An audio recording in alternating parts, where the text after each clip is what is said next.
झी24 तास एक पाऊल पुढे। समाजवादी पार्टीचे अध्यक्ष मुलायम सिंग यादव आणि केंद्रीय मंत्री बेनी प्रसाद यादव यांच्यामध्ये आज लोकसभेत चांगलीच झुंपली।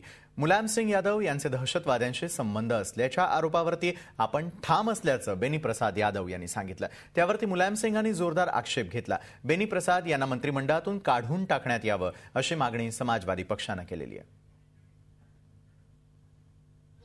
के बाद मुसलमान कहके समाजवादी पार्टी गुजरात में चुनाव लड़ी, मोदी को जिताने के लिए। आतंकवादी ना हिंदू होता है ना मुसलमान, ये आतंकवादियों के संरक्षक हैं, मैं दावे के साथ कहता हूं। मुलायम सिंह आतंकवादियों का संरक्षक है, मुसलमानों का ज्यादा पक्ष लेते हैं, ये कहा इन्होंने। झी24 तास एक पाऊल पुढे।